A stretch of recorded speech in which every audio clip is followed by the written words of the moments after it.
Good morning, STEM learners. We are again on General Chemistry 1. Our focus for today is all about the empirical formula from percent composition.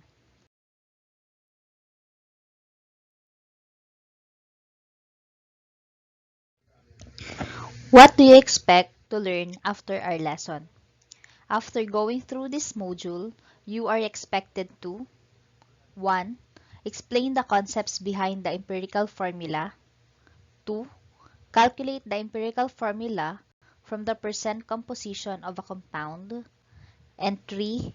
Appreciate the essence of knowing the percent composition of compounds present in products.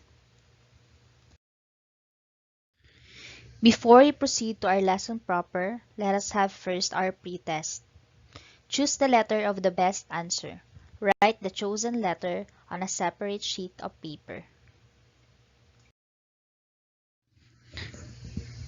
Question number 1. Which of the following is the empirical formula of glucose or C6H12O6? A. C2H2O. B. CH2O. C. C2HO2. Or letter D. C2HO. The answer is letter B.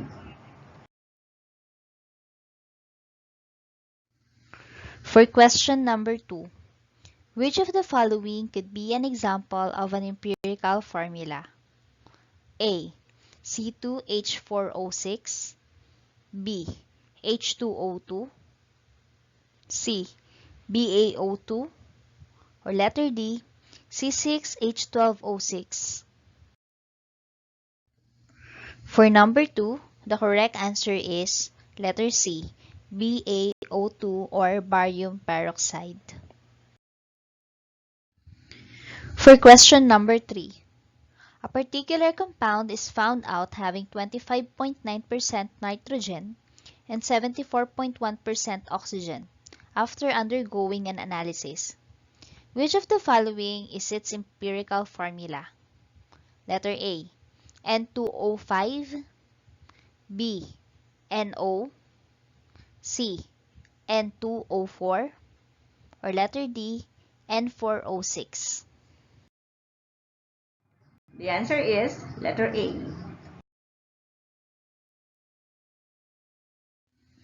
For question number 4, all of the following formulas are empirical formula except A. N2O4. B. Na2SO4. C. C3H8. Or letter D.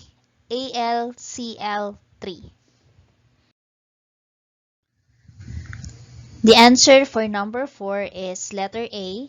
N2O4 or dinitrogen tetroxide.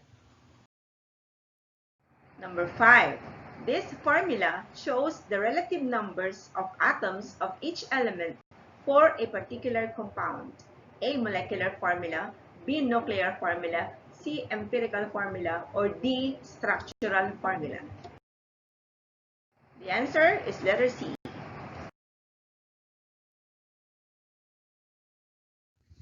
Okay, so now let us have our recap.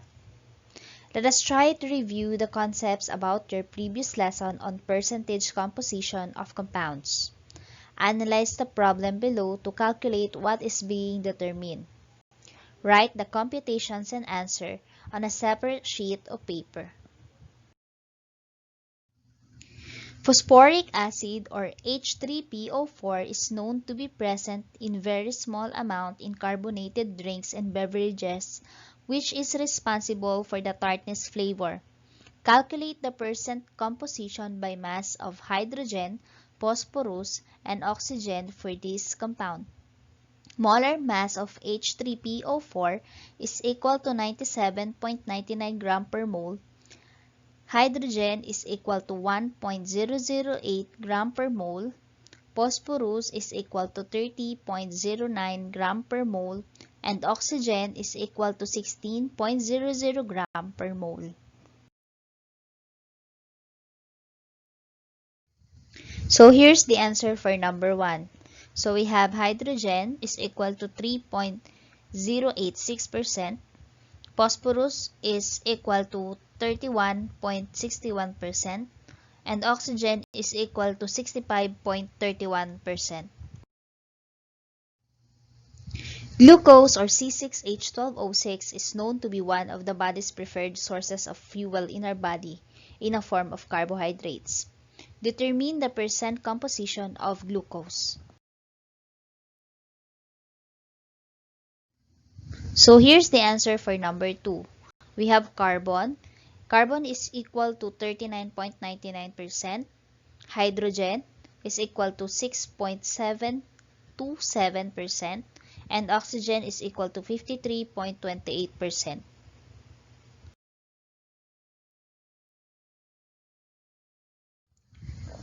Let us now proceed to our lesson proper.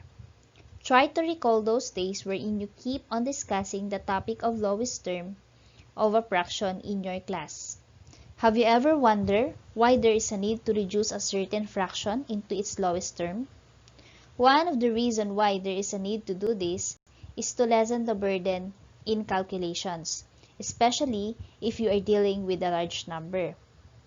Imagine multiplying 24 over 48 and 4 over 32 rather than 1/2 and 1/4. The effort on multiplying the same fraction is lessened once they are reduced to lowest terms.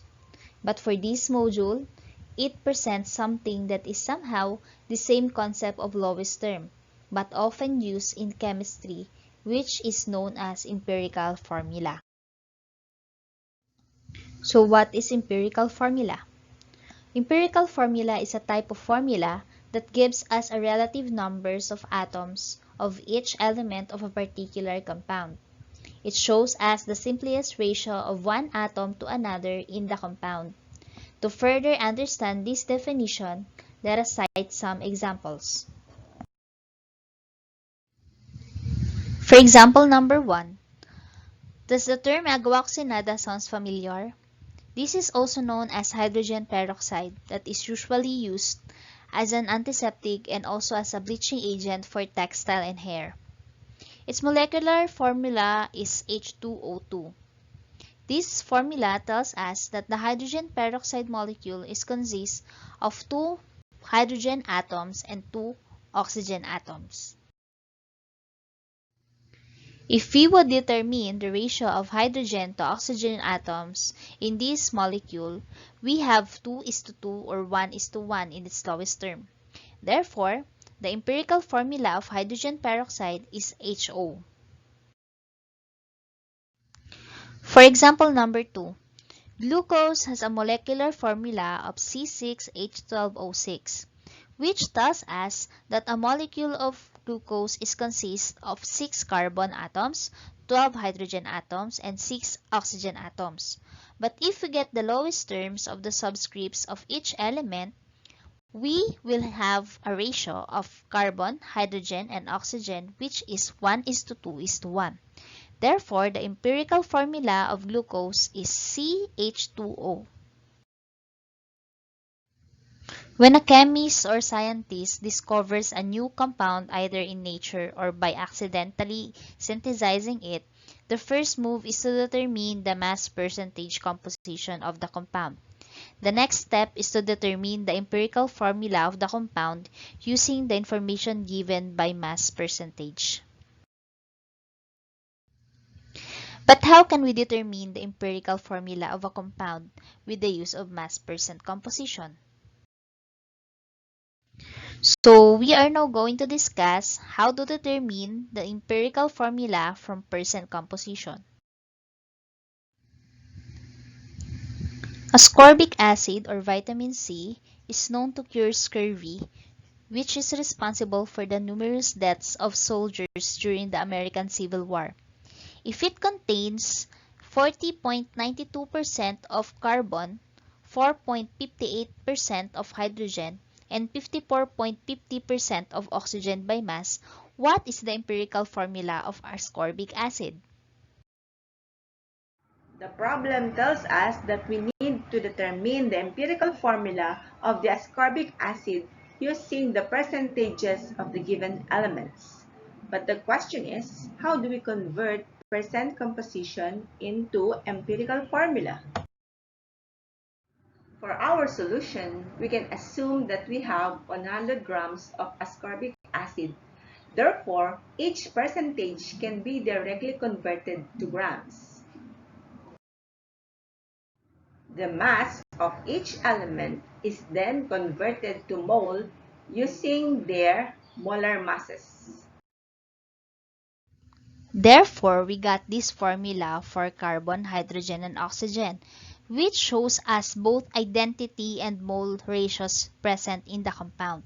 However, we all know that chemical formulas are written using whole numbers. We need to convert the whole numbers by dividing all the subscripts by the smallest subscript. This sign means approximately equal to.